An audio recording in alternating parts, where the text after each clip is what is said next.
La controverse de Rémi Brague et Souleymane Bachir Diagne. Souleymane Bachir Diagne est un philosophe sénégalais passionné de Jean-Paul Sartre et de Henri Bergson, page 9. Actuellement, il enseigne la philosophie aux États-Unis à l'Université Columbia à New York. Musulman de confession, il aborde ici la question de l'islam avec un philosophe français catholique, Rémi Brague, membre par ailleurs de l'Institut de France, page 11. Les deux hommes vont se livrer à un débat courtois et non moins franc sur la question de la violence dans l'islam. L'islam s'est propagé, nous dit Souleymane Bachir Diagne, sur les territoires européens et américains, notamment à cause d'exodes massifs de population et des flux migratoires provenant des contrées musulmanes ravagées par les crises économiques, la pauvreté, la famine et les guerres. Souleymane Bachir Diagne ne nous dit pas pourquoi ces populations ont préféré une terre d'accueil chrétienne plutôt que musulmane et ne nous dit pas également pourquoi ces terres musulmanes ne sont pas aussi prospères que les terres chrétiennes. Rémi Brague rappelle bien que la loi islamique préconise à tout musulman qui vivrait en terre non musulmane de la quitter, page 18. Souleymane Bachir Diagne évacue alors la remarque en évoquant la colonisation occidentale, page 19, laquelle rappelle bien évidemment les exactions commises par les blancs chrétiens sur les populations indigènes. Tout naturellement, la victimisation va servir de tremplin idéologique à Souleymane Bachir Diagne pour parler d'islamophobie et de cette atmosphère anti-musulmane particulièrement visible dans le parti de Marine Le Pen, page 22. Quoi qu'il en soit, le terrorisme a coincé l'islam dans la violence et il est désormais difficile de dissocier le Coran de celle-ci, tant un certain nombre de versets encouragent à lever le sabre. Ce point précis est à l'origine de cette controverse. La problématique de l'islam, qui est la violence, dans un monde fortement imbibé de christianisme, va placer le musulman du quotidien dans une situation morale intenable. En effet, il n'est pas aisé de légitimer le Coran sans réinterpréter un certain nombre de versets. Souleymane Bachir Diagne, même s'il ne nie pas les appels à combattre dans le Coran, page 30, se refuse à toute partie de ping-pong sur ce thème précis, car l'homme a bien compris qu'à ce jeu-là, le lecteur attentif verra vite le sophiste à l'œuvre. Rémi Brague rappelle judicieusement que le Coran a été intégralement dicté par Dieu à Mahomet et que ce dernier fut seul rendu digne de transmettre la parole d'Allah, page 31. Ce fait va justement démontrer qu'aucune interprétation n'est possible du Coran. Rémi Brague aborde la notion d'interprétation au sens aristotélicien afin de convenir du sens à donner à un texte quand celui-ci a été rédigé par un homme, donc par un être imparfait et limité. L'interprétation sert à faire surgir d'autres lectures, mais cette interprétation, dans le cas où l'auteur est Dieu, ne peut se faire sans risquer de dénaturer les propos de Dieu, puisque notre interprétation est influencée par notre imperfection. Comme le Coran est la parole de Dieu révélée, chacun des versets du Coran ne peut être interprété par l'esprit déréglé et ignorant des hommes et qui serait susceptible d'en dénaturer le sens. Ce postulat rend donc impossible toute interprétation du Coran et seul le sens premier permet de s'approcher au plus près de la parole d'Allah. Prenons donc un exemple, ici. Sourate 9, verset 5, traduction de Denise Masson. Tuez les polythéistes partout où vous les trouverez, capturez-les, assiégez-les, dressez-leur des embuscades. Ce petit tableau va nous permettre de désigner les différentes compréhensions possibles du verset en fonction des individus. La première colonne énumère les différentes personnalités, la deuxième colonne le sens donné au verset en question, la troisième colonne indique la conformité du sens donné au verset et la quatrième colonne justifie la conformité ou la non-conformité. Dans la première ligne, pour le musulman du quotidien, ce verset n'est plus d'actualité. Autre temps, autre mœurs, se dira-t-il. Bien entendu, sa compréhension est non conforme, puisqu'il n'y a pas d'indication de temps dans le verset et l'adverbe partout indique en quelque lieu que ce puisse être. Dans la seconde ligne, pour le musulman pacifique et modéré, il faut mettre ce verset en relation avec un verset contraire afin de l'annuler, ou tout du moins de le relativiser en le contextualisant afin d'invalider sa portée immédiate. Bien entendu, sa compréhension est non conforme, puisque si cela marche dans ce sens, pourquoi ça ne marcherait pas dans l'autre sens? Il y a un risque de dénaturer le message lui-même. Dans la troisième ligne, pour le musulman radical, il faut lire et comprendre ce verset au premier degré. Il faut les tuer tout simplement. Sa compréhension est conforme, puisque les verbes faux et tuer sont ici employés dans le sens de la nécessité et du devoir. Dans la quatrième ligne, Pour le théologien musulman, le principe de précaution s'applique. Il se réfère au verset 7 de la sourate 3, « Nul autre que Dieu ne connaît l'interprétation du livre ». Sa compréhension est conforme puisqu'il justifie le sens originel du verset. Avant tout, il faut préciser que ce verset, comme de nombreux autres, ne demeure extrême ou radical que dans la mesure où il est confronté à une rationalité étrangère à la sienne. Dans sa rationalité de base, c'est-à-dire dans son ethos musulman, il est considéré comme compréhensible. Dans une rationalité étrangère, c'est-à-dire un ethos chrétien par exemple, il est vu tout autrement. Mais si tout de même il y a interprétation, elle est sujette aux intentions et aux sentiments, et pour que cette interprétation soit la plus juste possible, il aurait fallu que ce verset ne soit pas un commandement. L'ordre qui est donné par Allah est un ordre direct, par conséquent, il est lisible au premier degré. Souleymane Bachir Diagne interprète donc cette violence et la contextualise de manière à la relativiser. Suivant notre tableau, il est un musulman du quotidien, pacifique et modéré. Ce genre de verset met le musulman moyen et par extension sa religion dans une position inconfortable tant la dialectique chrétienne impose de tendre l'autre joue. Page 33. Toutefois, Souleymane Bachir Diagne précise qu'il est préférable de comprendre le sens du Coran que de se concentrer sur un verset isolé. Page 46. Dans ce cas précis, il faudra donc rappeler que les organisations terroristes islamistes, telles que les Frères musulmans, Al-Qaïda, Daesh et Boko Haram, ont pour noyau idéologique le Coran lui-même. Si elles tuent au nom d'Allah, elles le font en s'adossant au message coranique. De leur point de vue, le Coran essentialise cette violence. Saïd Qutb, un penseur égyptien appartenant aux Frères musulmans, a théorisé cette violence présente dans le Coran et en a écrit un ouvrage qui fait désormais office de manuel identitaire pur. Il faudra dire à Souleymane Bachir Diagne que tant que le Coran peut être lu et compris de cette manière et qu'il alimente les fondamentalistes islamistes, toute interprétation qui tendrait vers le contraire ne serait que le désir, comme on l'a vu précédemment, d'un esprit pacifique et modéré. L'esprit belliqueux, et Dieu sait qu'il y en a beaucoup, ne trouvera jamais de prétexte dans la Bible pour satisfaire sa soif de combattre. Le Coran, qui offre un certain nombre de versets allant dans ce sens, suffit à mettre en marche la violence dans l'individu. C'est pourquoi Souleymane Bachir Diagne omet de comparer le commandement de Dieu donné à Moïse, « Tu ne tueras point », à celui d'Allah à Mahomet, « Tuez les polythéistes, partout où vous les trouverez, capturez-les, assiégez-les, dressez-leur des embuscades ». En réalité, le lecteur attentif verra la manière qu'a Souleymane Bachir Diagne de plier, comme le sophiste, le Coran dans le sens inverse de celui compris par la plupart des théologiens musulmans. Il christianise en quelque sorte le Coran. Cette christianisation à l'œuvre est particulièrement visible lorsqu'il adoucit quelques expressions coraniques véhémentes. Pour atténuer ces versets, l'argument utilisé par Souleymane Bachir Diagne est ce qu'il appelle l'ignorance des contextes. Page 46. Autrement dit, le Coran doit être contextualisé et cette contextualisation explique la part violente de l'islam qui, selon Bachir Souleymane Diagne, fut compréhensible au temps des conquêtes mahométanes. L'argument est valable si le Coran était un narratif et non les propos d'Allah lui-même, dont la parole, dans l'ordre chronologique d'apparition des prophètes, est censée être la dernière et donc la plus complète et la plus aboutie. Si le christianisme est une religion intégralement historique, nous dit Rémi Brague à la page 60, il demeure attaché à l'historicité de l'humanité et par extension au souci de son salut. L'islam, du fait de sa nature divine, est avant tout l'expression d'une intemporalité bavarde qui n'a ni sauvé son peuple de l'esclavage, ni fait de quelconque miracle et ni engendré de châtiment. La différence entre la Bible et le Coran se situe au niveau du message. Dans la Bible, ce message est incrémenté à un narratif, à une historicité, tandis que dans le Coran, ce message est l'entière expression de la parole d'Allah, dont Mahomet a relayé sans changer une virgule. Le Coran est donc l'incarnation dans le livre, et c'est ce que l'on nomme l'inlibration, page 128. Cette différence est notable, puisque contrairement à la Bible, le Coran est dans la position où l'erreur n'est pas possible.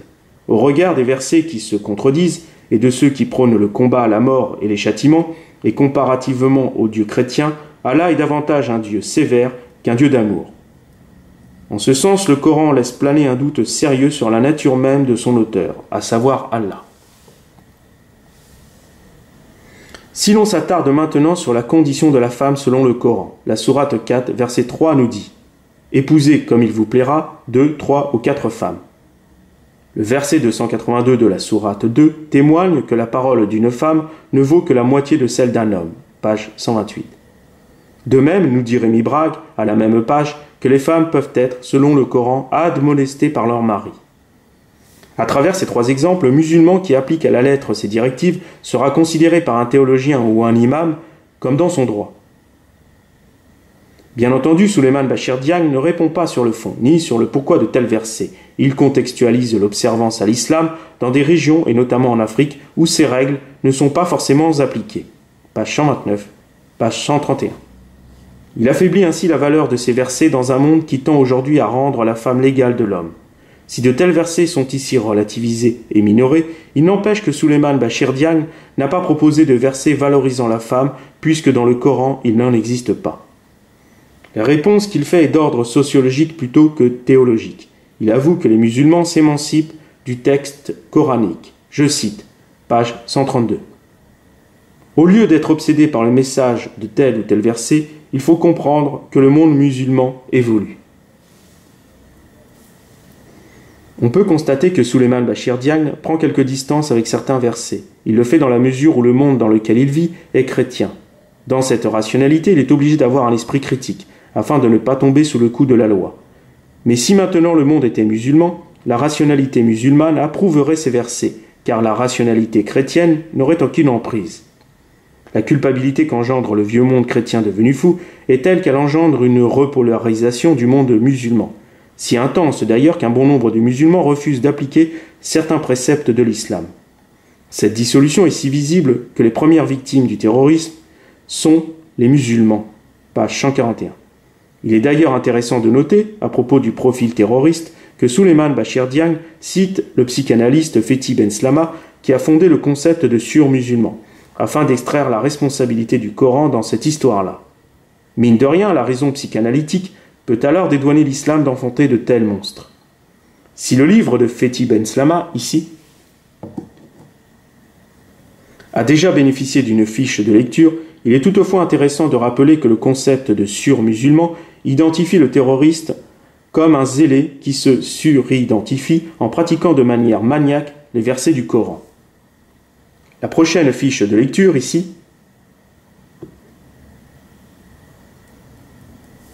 abordera la question de l'identité chez le musulman, et l'on verra comment l'identité et l'islam sont étroitement liés. Et s'il faut ajouter à cela cette injonction coranique, vous avez dans le prophète de Dieu un bel exemple, page 151, tout naturellement ce verset aura les faveurs du converti et du reconverti, et qui bien avide d'imiter ce bel exemple, accomplira au mieux les faits et gestes du prophète. Au regard donc des combats qu'il mena et du nombre d'épouses qu'il eut, on devine quel modèle de vie sera celui du fidèle.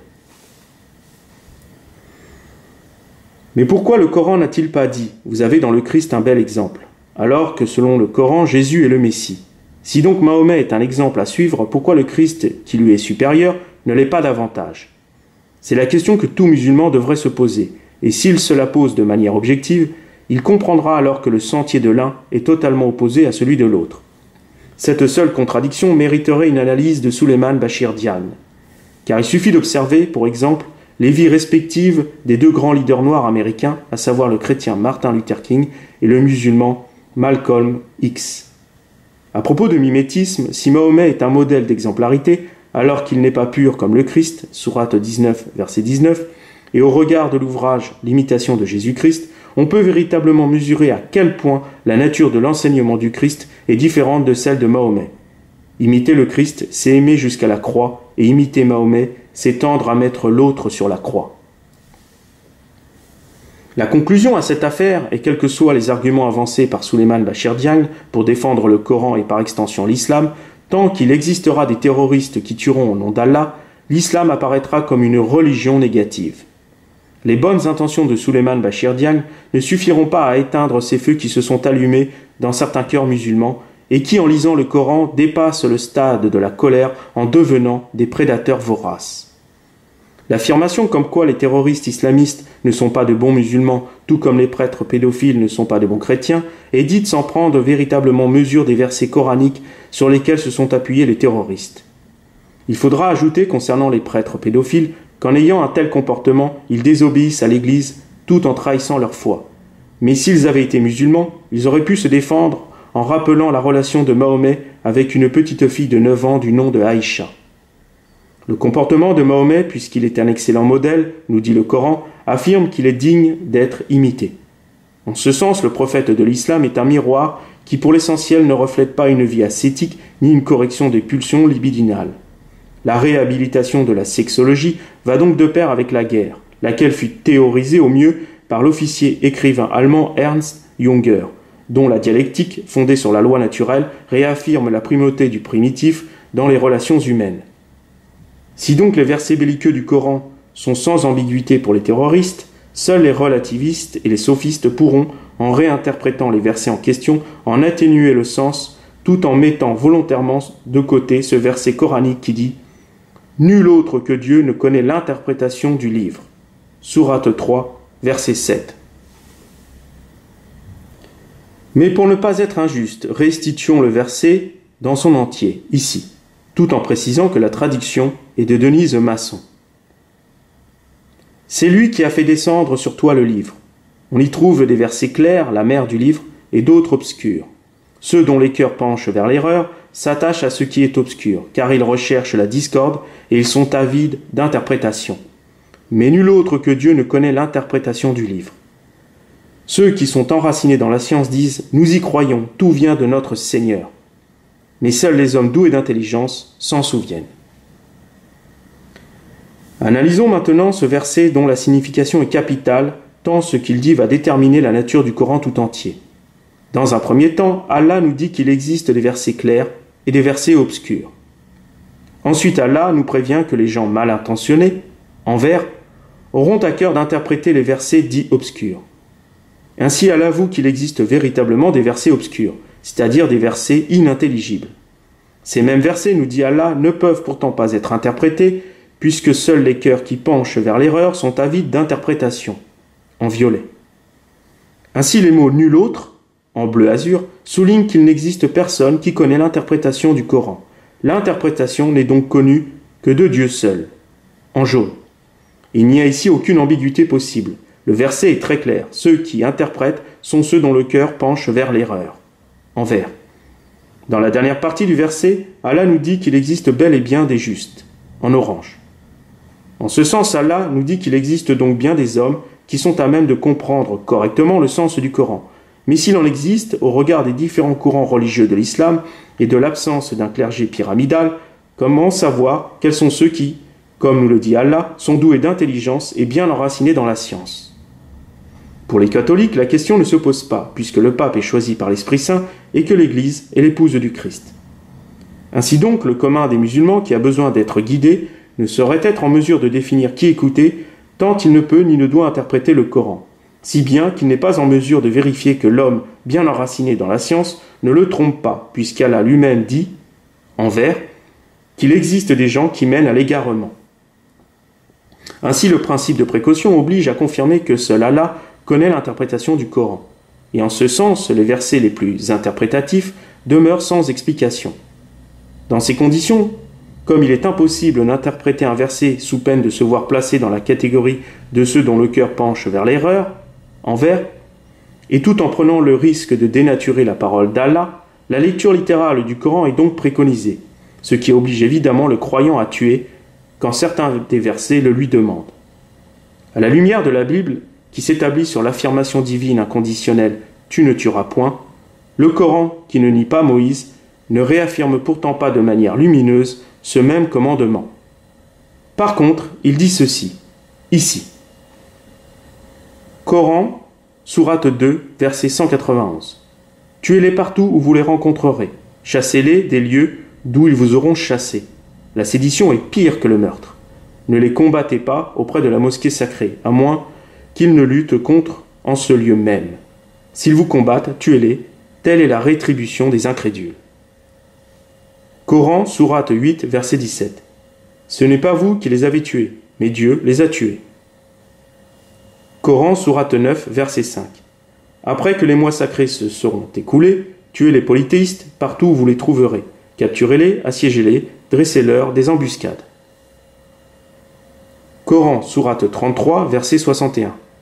Maudits en quelque lieu où ils se trouveront, ils seront capturés et tués selon la coutume de Dieu à l'égard de ceux qui vécurent autrefois. Tu ne trouveras aucun changement dans la coutume de Dieu. Notez dans ce dernier verset, le dernier vers, tu ne trouveras aucun changement dans la coutume de Dieu, sachant que le mot coutume est préalablement associé au mot capturer et tuer. On peut donc comprendre que la coutume de Dieu soit de capturer et de tuer. Qu'en est-il véritablement si, comme le dit le verset 7 de la sourate 3, nul autre que Dieu ne connaît l'interprétation du livre? Il faut toutefois préciser ici que ces quelques versets violents contenus dans le Coran rejoignent certains versets de l'Ancien Testament.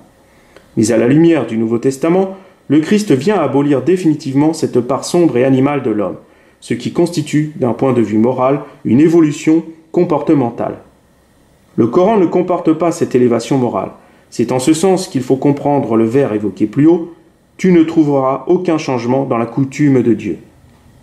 Si la trame narrative de la Bible fait passer le lecteur vers la non-violence absolue, le Coran, quant à lui, reste campé sur l'Ancien Testament avec aucun mot d'ordre qui irait dans le sens de cette non-violence prônée par le Christ et dictée par son Père à Moïse sur le mont Sinaï.